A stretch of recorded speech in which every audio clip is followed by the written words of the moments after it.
जय हिंद बच्चों। आज हम लोग केमिस्ट्री पार्ट 1 में कुछ और क्वेश्चनों के बारे में चर्चा करेंगे। और आप लोगों को पता ही है कि 31 अगस्त तक स्कूल, कॉलेज और कोचिंग खुलने का आदेश नहीं है। तो आप लोग घर में रहें, सुरक्षित रहें और मेहनत से पढ़ते रहें। चलिए शुरुआत करते हैं। आपके बुक का क्वेश्चन नंबर जो 6 है, पुष्टि हेतु कारण दीजिए। कारण में होता है वो डायरेक्ट आपसे पूछता है, जल कमरे के ताप पर द्रव रहता है। कह रहा है जल कमरे के ताप पर द्रव रहता है। तो आप लोगों ने देखा होगा, जब आप कमरे में प्रवेश करते हैं तो उसमें कुछ न कुछ टेम्परेचर होता है। तो चलिए स्टार्ट करते हैं। इसका जो उत्तर होगा, जल का हिमांक, हिमांक 01 सेल्सियस है। वह क्वथनांक 101 सेल्सियस है। चूंकि कमरे का ताप इन तापमानों के बीच ही रहता है। जो कमरे का तापमान होता है उस 01 सेल्सियस और 101 सेल्सियस के बीच में ही रहता है। अतः यह द्रव रहता है। यही कारण है कि ये द्रव रहता है। क्यों? क्योंकि अब कारण स्पष्ट कर लेते हैं हम लोग। क्योंकि 01 सेल्सियस से कम पे जाने पे बर्फ बनेगा और 101 सेल्सियस से ज़्यादा जाने पे गैस बनेगा। तो जब ये 01 सेल्सियस और 101 सेल्सियस के बीच में रहेगा इसका तापमान, तब वो द्रव में रहेगा। एक बार पुनः इसको समझ लें। जब 01 सेल्सियस से कम होगा तो ये बर्फ बन जाएगा और 101 सेल्सियस से अधिक रहेगा तो ये गैस बन जाएगा। चलिए अगले क्वेश्चन को पढ़ लेते हैं। लोहे की अलमारी कमरे के ताप पर ठोस है। चलिए इसको भी देख लेते हैं। लोहे की अलमारी का गलनांक कमरे के ताप से बहुत अधिक होता है तथा यह दृढ़ होते हैं, अतः यह कमरे के ताप पर ठोस ही रहते हैं। आप जानते हैं कि जो अलमारी होती है वो लोहे की बनी होती है जिसका गलनांक बहुत अधिक होता है, और जो कमरे का टेम्परेचर होता है वो 01 सेल्सियस से 101 सेल्सियस के बीच में रहता है। तो उम्मीद है ये क्वेश्चन आपको समझ में आ गए होंगे। अगला क्वेश्चन चलते हैं। 273 केल्विन पर बर्फ को ठंडा करने पर तथा जल को इसी तापमान पर ठंडा करने पर शीतलता का प्रभाव अधिक क्यों होता है? देखिए, बर्फ को ठंडा करने पे इतनी ही टेम्परेचर पे और जल को, तो कह रहा है कि इसी तापमान पर ठंडा करने पे, यानी जल से जो बर्फ ठंडा करेंगे उसमें शीतलता का प्रभाव अधिक रहेगा। चलिए क्वेश्चन को समझ लेते हैं आंसर को। 273 केल्विन बराबर 01 सेल्सियस, यानी जो 01 सेल्सियस होता है वो 273 केल्विन के बराबर होता है।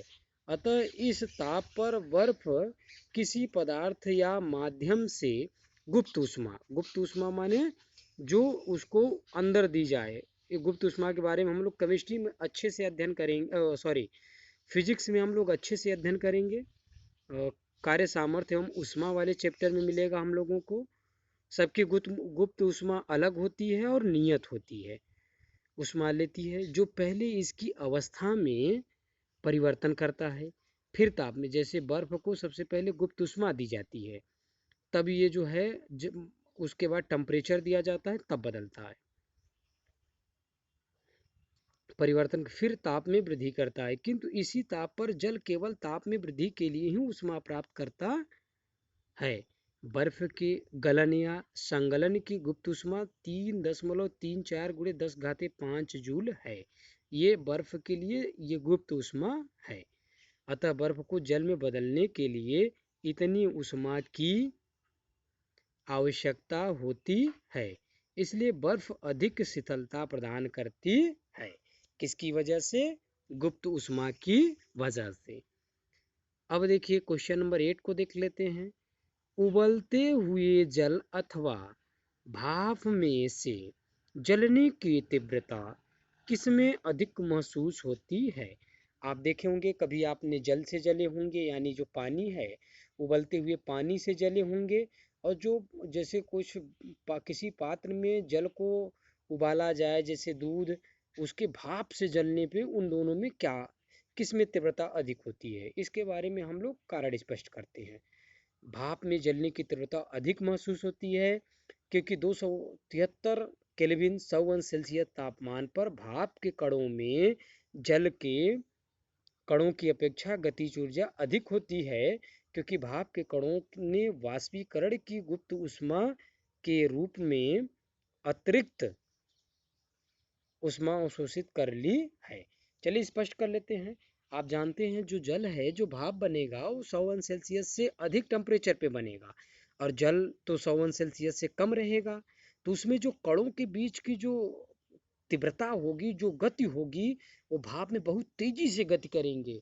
यही कारण है कि भाप से जलने से अधिक महसूस होता है। उस भाप अगर से आप जलेंगे तो तीव्रता उसकी अधिक महसूस होगी जल की अपेक्षा। चलिए एक फिगर हम लोग देख लेते हैं, ये लास्ट है।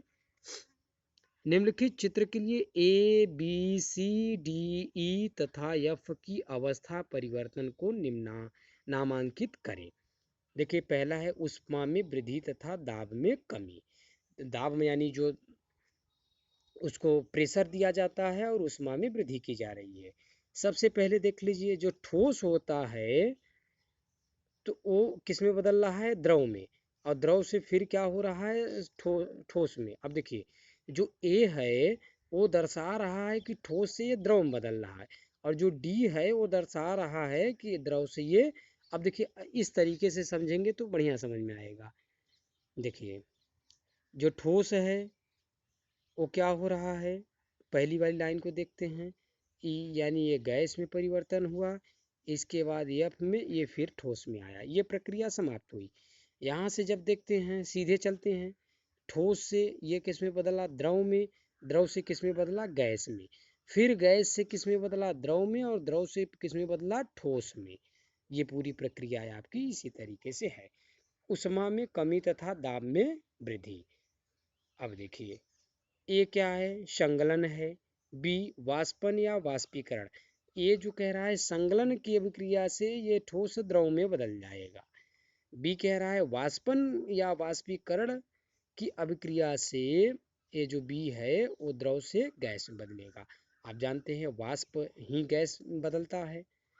इसके बाद कह रहा है जो सी है, सी प्रक्रिया है, गैस से द्रव में कैसे बदलेगा, संघनन से, यानी इकट्ठा होके। आप लोग देखे होंगे अगर किसी बर्तन में आप पात्र को रख देते होंगे, जैसे चावल उबाल रहे हैं, अगर आप ढक्कन से उसको ढके हुए हैं तो ढक्कन के चारों तरफ ओस जैसी बूंदें हो जाती है, तो ये अभिक्रिया क्या कहलाती है, संघनन। उसके बाद कह रहे हैं जमना। तो जब द्रव से ठोस में बदलेगा कैसे, जमेगा तभी, तो वो अभिक्रिया क्या है, जमना है। इसके बाद कह रहे हैं कि ई वाली अभिक्रिया में चलते हैं, ठोस से डायरेक्ट गैस में बदलना ऊर्ध्वपातज अभिक्रिया है। ये आपको समझाया गया था कि अगर कोई पदार्थ ठोस से डायरेक्ट गैस में बदल रहा है तो वह अभिक्रिया ऊर्ध्वपातज में कहलाती है, क्योंकि जो इसकी प्रक्रिया है ठोस से पहले द्रव में बदलना चाहिए, द्रव से गैस में, लेकिन ठोस से डायरेक्ट ई वाला क्या कह रहा है, गैस में, तो ये हो गया ऊर्ध्वपातज।